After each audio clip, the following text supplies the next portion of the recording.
आज का जो हमारा चर्चा का विषय है वो वैद्युत विभव से ही रिलेटेड है। काफी इम्पोर्टेंट बात है विभव प्रवणता। तो विभव प्रवणता काफी इम्पोर्टेंट रहता है आगे की क्लासों के लिए भी। जैसे हम लोग अगर मान लीजिए पढ़ना चाहते हैं कि वैद्युत धारिता क्या होती है या समांतर प्रेरक संधारित्र की धारिता के लिए सूत्र क्या होता है, तो उसको जब भी हम लोग चर्चा में लाएंगे तो उसके लिए हम लोग इसकी जरूरत पड़ने वाली है। तो आज का जो हमारा चर्चा का विषय रहेगा वो रहेगा विभव प्रवणता। होता क्या है जरा वो समझते हैं। तो हम लोग अभी तक जो जानते हैं वो ये जानते हैं कि बिंदु आवेश के कारण वैद्युत विभव क्या होता है। तो पहले हम जरा आपको रिपीट कर देते हैं थोड़ा सा। तो बिंदु आवेश के कारण वैद्युत विभव क्या होता है। मान लीजिए हमारे पास यहाँ पर कोई प्लस क्यू रखा हुआ है और उस प्लस क्यू के कारण हम लोग वैद्युत विभव निकालना चाहते हैं। तो क्या है हमारे पास पॉजिटिव जो हमारे पास चार्ज होता है उससे इलेक्ट्रिक फील्ड लाइंस इस प्रकार से ऐसे निकल रही होती है। अब अगर हम इसके आसपास कहीं पर भी वैद्युत विभव निकालना चाहते हैं, बाई चांस हम लोग यहाँ निकालना चाहते हैं कोई पॉइंट ए है, तो हमारा जो डेफिनेशन बेसिक रहेगा वो क्या रहेगा कि किसी भी एकांक आवेश को इनफाइनाइट से हम उस पॉइंट पर लाएंगे। तो किसी भी एकांक आवेश को अगर हम लोग इनफाइनाइट से इस पॉइंट पर लाते हैं, उसको लाने में किया गया कार्य और उस आवेश का अनुपात, मतलब किया गया कार्य मान लीजिएगा डब्ल्यू है और जो आवेश ला रहा है उसको हम मान लीजिए क्यू नॉट मान ले रहे हैं। तो किया गया कार्य कितना है डब्ल्यू और जो लाया गया आवेश है वो क्यू नॉट है। तो डब्ल्यू अपॉन जो क्यू नॉट होता है इसी को हम लोग बोलते हैं किसी भी एक पॉइंट का विभव। अगर उस आवेश को हम लोग इस क्यू नॉट को यहाँ पर ला रहे हैं ए पॉइंट पर, तो इस वाले को हम लोग वी ए बोल सकते हैं। क्या बोल सकते हैं वी ए। छोटी सी बात समझने वाली बात यह है कि मान लीजिए अगर ये पॉइंट यहाँ पर इनफाइनाइट है, तो पॉइंट है इनफाइनाइट यहाँ पर, तो इनफाइनाइट का जो पॉइंट है वहां पर अगर हम लोग विभव निकालना चाहें तो वो कितना आएगा। इनफाइनाइट पर विभव निकालना चाहेंगे मतलब इनफाइनाइट पर वर्क कितना करना पड़ेगा। तो वर्क के लिए हमारे पास क्या तरीका है, पहले तो हम लोग जरा यहाँ चेक कर लेते हैं भाई कि फोर्स कितना लगेगा। तो फोर्स कितना लगेगा 1/4 पाई एप्सिलॉन नॉट Q1, ये दिस Q और Q2 की जगह हम Q नॉट लिख ले रहे हैं अपॉन यहाँ से यहाँ तक का डिस्टेंस कितना आ जाएगा इनफाइनाइट। इनफाइनाइट का स्क्वायर करेंगे और भी बड़ा हो जाएगा तो कोई फर्क ही नहीं पड़ता है। Something upon infinite is equal to होता है 0। तो इनफाइनाइट पर फोर्स कितना लग रहा है 0। किसी भी चार्ज को अगर इनफाइनाइट पे आप रख दे रहे हैं तो वहां पर फोर्स कितना है 0, मतलब इलेक्ट्रोस्टैटिकल फोर्स 0 है। इसके अलावा फोर्स की बात नहीं कर रहे हैं हम। इलेक्ट्रोस्टैटिकल फोर्स का मतलब स्थिर वैद्युत बल जो है वो 0 लग रहा है, इसलिए इलेक्ट्रिक फील्ड की भी वैल्यू कितनी होगी 0 होगी। अब अगर कोई भी आवेश अनंत पर है, इलेक्ट्रिक फील्ड भी 0 है, फोर्स भी 0 है, तो किसी भी आवेश को अगर अनंत पर रखा गया है तो वहां पर ले जाने के लिए उसको कोई कार्य करना नहीं पड़ा होगा, कोई इसका इन्फ्लुएंस ही नहीं है वहां पे। ठीक है। अब अगर एक छोटी सी बात समझ में आ गई होगी, जैसे जैसे हम इसके करीब आ रहे हैं वैसे वैसे फोर्स भी बढ़ रहा है, इलेक्ट्रिक फील्ड भी बढ़ रहा है, जिसकी वजह से वर्क आ रहा है। वर्क इसकी वजह से आ रहा है, जैसे जैसे हम आगे आएंगे यहाँ पर आएंगे फोर्स बढ़ेगा, यहाँ पर आएंगे फोर्स बढ़ेगा, यहाँ पर आएंगे फोर्स बढ़ेगा। तो जैसे जैसे हम लोग करीब आ रहे हैं वैसे वैसे फोर्स बढ़ता चला जा रहा है, इस वजह से वर्क हो रहा है डब्ल्यू। हम सिर्फ इतना कहना चाह रहे हैं कि अगर हम पॉजिटिव चार्ज से दूर जाएंगे, इलेक्ट्रिक फील्ड की डायरेक्शन में जाएंगे इस ओर, तो जो वर्क है या ये जो कार्य है उसकी वैल्यू घटती चली जाएगी, या यूं कहा जाए कि सीधे सीधे v का मान घटता चला जाएगा। जैसे जैसे हम लोग इनफाइनाइट को अटेंड करेंगे वैसे वैसे v का मान घटेगा। इसी प्रॉब्लम को बताता है विभव प्रवणता कि इलेक्ट्रिक फील्ड की डायरेक्शन में अगर हम लोग आगे बढ़े तो विभव कैसे बदलता है। तो ठीक है, इसी के बारे में बात करेंगे। तो एक बात समझ में आ गई है कि जैसे जैसे हम लोग पॉजिटिव चार्ज से दूर जाएंगे या इलेक्ट्रिक फील्ड की डायरेक्शन में जाएंगे विभव का मान घटेगा। अब हम इसी को दूसरे तरीके से समझते हैं, ये बात हमको पता है। ओके, तो सपोज दैट हमारे पास यहाँ पर एक कोई चार्ज है प्लस क्यू। ओके, कोई चार्ज है प्लस क्यू, या चार्ज नहीं मानते, तो एक रेफरेंस पॉइंट मान लेते हैं। ये एक्स वाई और जेड के बारे में, जेड इधर होगा, यहाँ पर कोई अगर चार्ज रखा होगा पॉजिटिव क्यू रखा है, जो कुछ भी रखा हुआ है, तो उसने अपना electric field by the way x की डायरेक्शन में बना, वाई और ये जेड। इसने जो यहाँ पर जो भी चार्ज रखा हो, उसने अपना इलेक्ट्रिक फील्ड किस डायरेक्शन में बना रखा है, एक्स की डायरेक्शन में। इस दिशा में इसने बना रखा है इलेक्ट्रिक फील्ड। और जहां से हम लोग बात कर रहे हैं, सेंटर वाला पॉइंट है 0,0,0। ये पॉइंट होता है 0,0,0। अब हम इससे दूर जा रहे हैं। दूर जाने का मतलब है, फिलहाल हमने एक पॉइंट यहाँ पर कंसीडर किया, लीजिए पॉइंट ए है।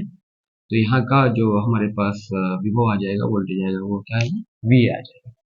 अब वी जो आया, तो यहाँ से यहाँ तक की डायरेक्शन में हम लोगों ने अगर दूरी मान लें, तो ये दूरी मान लीजिए है एक्स।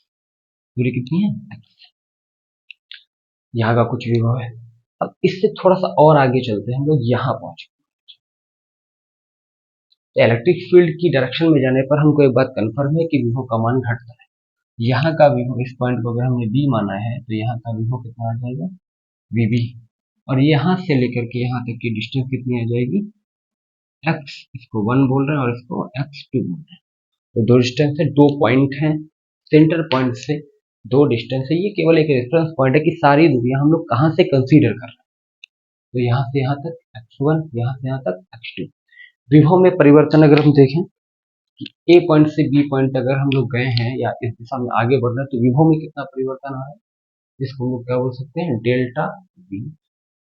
कैसे निकालेंगे, वीबी माइनस वी। ए से बी पॉइंट तक जाने में विभव में परिवर्तन कितना आया, वीबी माइनस वी। ए से बी तक जाने में दूरी में परिवर्तन कितना आया, तो उसको कैसे निकालेंगे, delta x is equal to आ जाएगा x2 माइनस x1। अब ये क्या हुआ, जैसे जैसे हम लोग आगे बढ़ रहे हैं, विभव का मान घट रहा है। तो विभव प्रवणता क्या होता है, दूरी के सापेक्ष विभव परिवर्तन की दर को, दूरी के सापेक्ष विभव परिवर्तन की दर को विभव प्रवणता। तो ये क्या आ जाएगा, विभव प्रवणता भी, विभव प्रवणता बराबर विभव में परिवर्तन, विभव परिवर्तन बटे दूरी परिवर्तन, ठीक है। तो ये आपके पास आ गया delta v upon delta, delta v upon delta x. ये आ गया आपके पास विभव प्रवणता।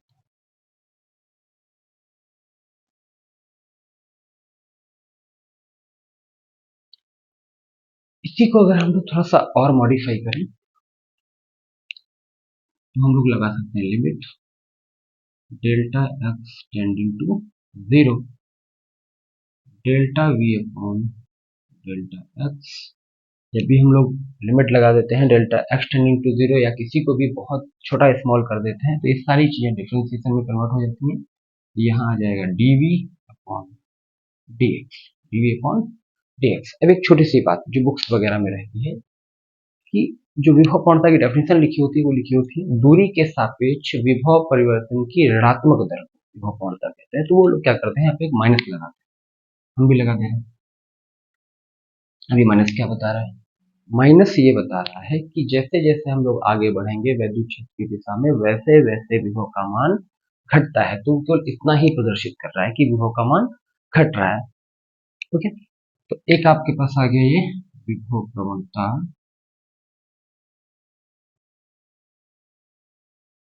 बराबर माइनस का dv upon dx। Okay, minus का डीवी अपॉन dx। अब यहीं से अगर हम लोग वैद्युत क्षेत्र की मात्रक वगैरह के बारे में बात करें, तो हम लोग थोड़ा सा और आगे बढ़ेंगे। मात्रक आपने पढ़ा होगा, इसको बोलते हैं वोल्ट बटे मीटर। वो भी यहीं से निकलने वाला है। उसके लिए लेकिन हम लोगों को करना क्या होगा, विभव प्रवणता और वैद्युत क्षेत्र के बीच में संबंध देखना होगा। ठीक है, नेक्स्ट जरा देखते हैं, इसको हटा रहे हैं।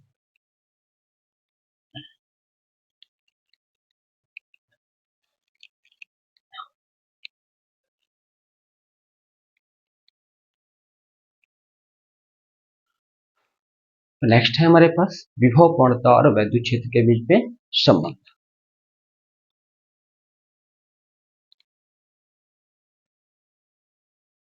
विभव प्रवणता तथा वैद्युत क्षेत्र में संबंध बहुत इंपॉर्टेंट है। तो विभव प्रवणता और वैद्युत क्षेत्र में संबंध। तो हम लोग क्या जानते हैं भाई, जरा बताइए। V बराबर क्या आपके पास है, क्या है V बराबर, या फिर W अपॉन Q नॉट, ये विभव है।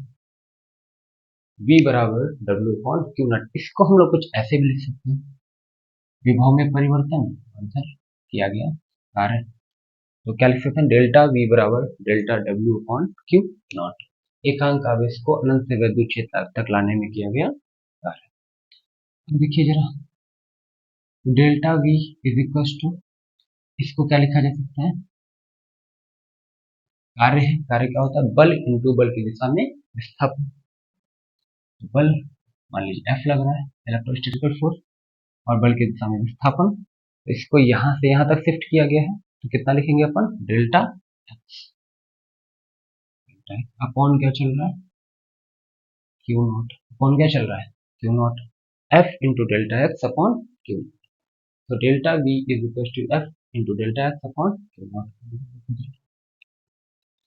इसको अगर अपन इधर ले आए, इस वाले को, क्या जाएगा, delta v upon delta x is equal to f upon q naught upon q naught. दोनों को जरा गौर से देखिए,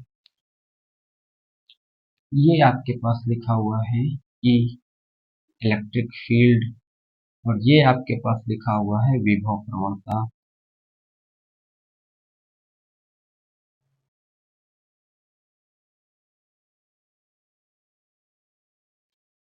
तो आप एक चीज गौर कर पा रहे हैं, विभव प्रवणता और वैद्युत क्षेत्र दोनों आपस में क्या है, बराबर है। यहाँ हम लोग क्या लिख सकते हैं, विभव प्रवणता बराबर किसके है, वैद्युत क्षेत्र के। क्या इसको ऐसे लिख दिया जाए, E बराबर dV अपॉन dx, तो वो dV अपॉन dx लिख सकते हैं, या फिर अगर आप और लिखना चाहते हैं तो और लगा के लिख सकते हैं, delta V upon delta delta V upon delta. अब इसी को अगर कोई थोड़ा सा आगे बढ़ाए, ये तो अपना काम हो गया जितना करना था, इसी को थोड़ा सा आगे बढ़ाएंगे हम, तो E बराबर है dV अपॉन dx। अब हम ये कर रहे हैं, इसका इधर मल्टीप्लाई कर रहे हैं, तो dV इज इक्वल टू आ गया E dx, dV बराबर क्या आ गया, E dx। अब दोनों का इंटीग्रेशन कर दीजिए, integration of dV is equal to integration of E dx, integration of dV is equal to integration of E dx। अब ये क्या कहना चाह रहा है, ये कहना चाह रहा है कि अगर आपके पास E है और आपके पास डिस्टेंस कितना आपको आगे जाना है वो है dx डिस्टेंस, अगर हम लोग आगे बढ़े तो विभव कितना आएगा वो हम यहाँ से निकाल सकते हैं। मतलब V बराबर, यहाँ से हम लोग इसको कैंसिल आउट कर सकते हैं, दिस, तो V इज इक्वल टू आ जाएगा आपके पास integration of E dx, E dx। Limit लगा लेंगे हम लोग, x1 से शुरू किया और कहाँ तक गए, x2 तक। तो आप वोल्टेज को इंटीग्रेशन फॉर्म में लिख सकते हैं, P is equal to integration of x1 से x2 E dx। ऐसा भी यहाँ पे लिखा जा सकता है। अब जरा मात्रक के बारे में बात कर लेते हैं। तो मात्रक जरा देखो, इसका आएगा वोल्ट, इसका आएगा मीटर। मात्रक क्या आ गया इलेक्ट्रिक फील्ड का, वोल्ट बटे मीटर। ओके, ठीक है, फिर आज के लिए इतना ही काफी है, बाकी